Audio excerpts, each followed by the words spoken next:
it took you guys a little while to do it. It did. I mean, I would say that we spent a lot of time scrambling rather than basically being strategic.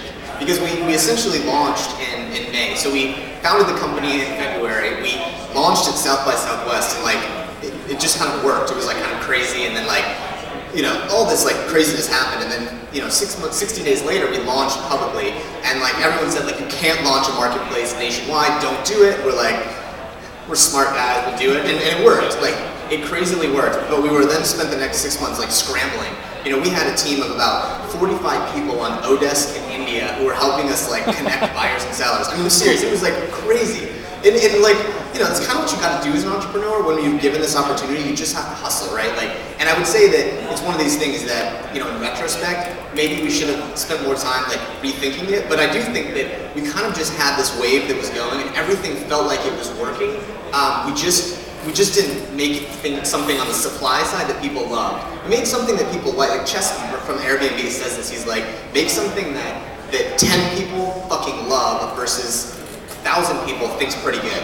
And we made something that people loved on the buyer side, but on the seller side, they were like, you know, it's pretty good. I'll use it. And I think that was the mistake. You know, we didn't. Was there a you know, come to Jesus moment, right, where you guys realized, listen, because, you know, I mean, everyone, in talking about product market fit, there is that, I think everyone gets that feeling that, you know, customers just aren't coming in, the growth isn't happening. Yep. Was there a specific moment for you guys, or was it happened over time? It was, so, you know, our 1 year anniversary, we'll call it, at South by, just last year. So we essentially like kept saying we were one feature away from our sellers loving us. Like, just one feature. We build this, they're gonna love us. We build this, we're gonna love it. And so we basically like got to what we call like feature complete on Zaarly 1.0. We turned it into Zaarly 2.0 to like grand pronouncement. I think you wrote about it even. And you know, it was terrible writing. I couldn't even stomach it. There was a quote in there that was faked. Yeah, maybe it was Alexia who wrote it. I don't know. But we essentially like at that point we were like, all right, cool, we're feature complete. Let's see what happens. And our sellers told us, they were like, yeah, it's like, it's nice. And like, if someone tells you it's nice or it's good, you're like, you screwed up. That's not the reaction you want. I don't know. So we basically, you do not want people saying like you want your seller community to say, I love this, like this is awesome. And that's can't live without it. I can't live without it, exactly. And we didn't get that. And that was, I think, the time where we like basically like bunkered down and said like, all right, we got one of two ways we can go. We can kind of iterate or tweak or see if we can figure this stuff out, or we can go bold. And we basically tried to go bold, and that's what we spent the next 4 months building. So you guys swung completely in the other direction. Yep. And built out a whole new platform for sellers, right? You built out, for those not familiar, build out storefronts for local sellers, right? Yep. And what was there a big change? I mean, obviously that changes the whole dynamic of it, but what did you guys have to do in order to ensure that was going to be? I mean, how much testing, how much thinking went into this, Eric? It was terrifying, right? I mean, so we had this business. That we were like growing like crazy. So we did like $50 million in transactions through the request model in the first 9 months. Like, that's kind of crazy growth, right? Like, we're like craziness. And then we had to go into our board and be like, so we're having trouble monetizing this a little bit. It's working nicely. We can turn this into a nice like lead gen business, but it's not going to be eBay, right? Like, that was essentially what we had to say. And so we basically kind of had to go out and kind of like put a flyer out there. And we talked to a lot of customers, our sellers. There's a woman named Mariah who, like, and I would say this to entrepreneurs that are building something, like, find the person who you're building your thing for, because you have to find a person that you're going to make.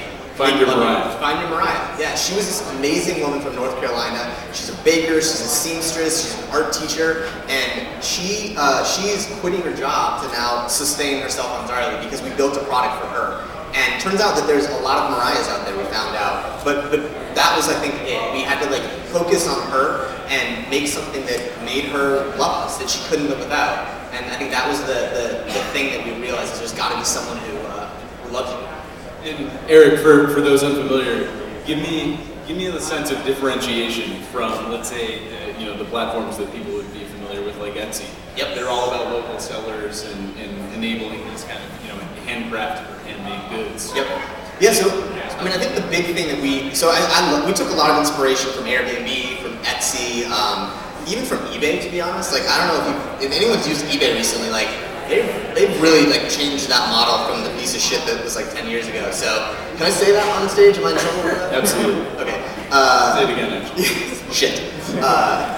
So we took a lot of inspiration from all of those platforms because there is something about today's entrepreneurs. Like what Airbnb does is it powers entrepreneurs who want to make money from their home, and Etsy powers entrepreneurs who are making handcrafted things. And so we took some inspiration from that and said like we've got to power entrepreneurs who are maybe they're a house cleaner, or maybe they're a mechanic, or maybe they're a baker, or maybe they're a woodworker, or whatever it might be, a landscaper. It sounds a lot like TaskRabbit. It's different from TaskRabbit for sure. We kind of like moved away from tasks. We don't see much of that anymore. We do see a lot. No one asking for coffee, no one asking for data input or something like that. That's actually our model has changed in that we picked the best 150 like hand-selected entrepreneurs that are doing.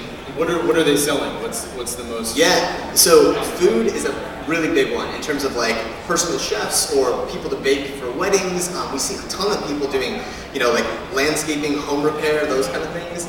But you also see these like craftsmen coming on. Like there was a guy who literally in Seattle makes these handcrafted tables that are like $1,000, and the guy is killing it. So there is this like maker movement going on, and I think there's you can't ship everything that you want to make or do or serve, and so 80% of the things that are sold on Zaarly that you have to actually meet up to make the thing happen. So I think that's the differentiator. Is like there is, it's kind of amazing, but local commerce, like local economies in the service industry, is like a $4.5 trillion market. It's huge. You don't realize like how many plumbers and how many mechanics and how many that world is huge. And it's hard, but I think that's where what we're trying to do is like help make, like there's a mechanic named Angelo who is amazing. He'll come to your house and literally like fix your car in the driveway. Like that's awesome. This guy works in a garage all his life, and he's like, I've always wanted to own my own business, but I can't afford enough to open a garage. So he literally now comes to your house. And I think like your mechanic is another business. Sounds a lot like it. So this is literally, it's a multitude of services. You guys are focusing on one particular channel. Right. This is for any local business, whatever you happen to be running. This is another way to get your product out there to reach a whole new audience and consumer base. What can you give us a sense of how big is the Zaarly community now, and how has it changed recently? Yeah, it's been amazing. So we changed, right? We launched this product originally, and it was worked everywhere, right? So we had like 20 or 30,000 service providers in our network with our kind of the Zaarly 1.0, we'll call it, and essentially what happened is we went out and hand-selected 200 to 400 of the best ones in each market and built them storefronts. And so it is like a hand process where we go out, just like Airbnb, and take photos of you doing your work. We have writers that build this stuff. We become a content company in a lot of ways.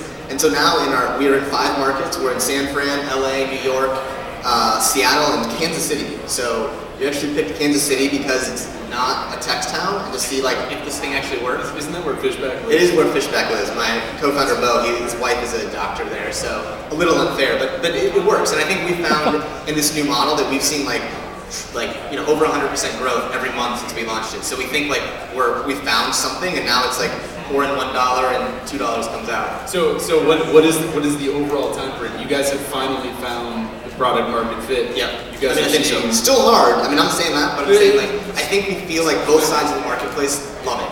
And like that's the thing. Like it used to be the buyers would say, I love this is great, someone can give me coffee, and our sellers were like, this is fine.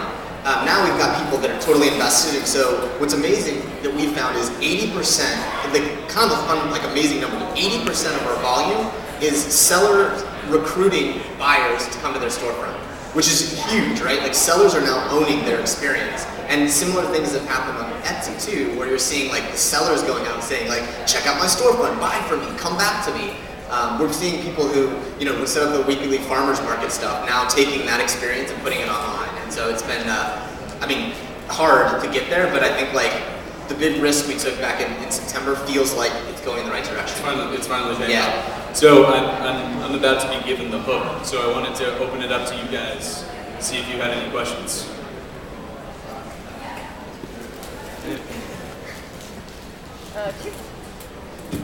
Two questions. First, I do work for the Kauffman Foundation, just so you know. Cool. One is, who are your biggest competitors? Is like Thumbtack, whatever your main competitors, and the other one is, can I pay someone $100 to get how do I pay someone $100 to get an XROC? Because I still want to do that. That needs to exist because there's a market for that. Yeah. We went away from the real-time services kind of world, and I think there's companies that are nailing that. I think I would say Postmates and TaskRabbit are really starting to do that. And so we've kind of said they're doing great at that and moved away. I would put us much more into Thumbtack is an example, Angie's List is an example. Those businesses that are focused on services is it. Our biggest competitors are probably those ones. Eric, what kind of services, by the way, are you providing for sellers? Me personally? Yeah, me personally. What are you back rubs, any kind of food? Yeah. But I mean, are you guys providing marketing services? Payment. Yeah, payment back end. How deep are you guys going in terms of trying to make this a full service platform? Yeah, I imagine that's where you're seeing the differentiation between. Right, because there's a lot of hype around the TaskRabbits, the Postmates Postmate is a little bit younger. Yeah. When they came out, but we haven't heard as much about it. Yeah. TaskRabbit is now 5 years old. Yeah. At least. Yeah. So it is the key thing. I think that's what we turned to. Is we said our company motto is painted on our wall. It says we help people make money doing what they love. And it sounds cheesy and crazy, but that's what we make Mariah money for doing what she loves, so that she can quit her job and bake full time. How many would you say local businesses are actually making a significant profit from you guys, or are quitting their full-time jobs? Yeah, we got 3 emails last week from people that quit their jobs to live full-time on that. So it's hard to know the numbers. We're only 5 months into this, but I think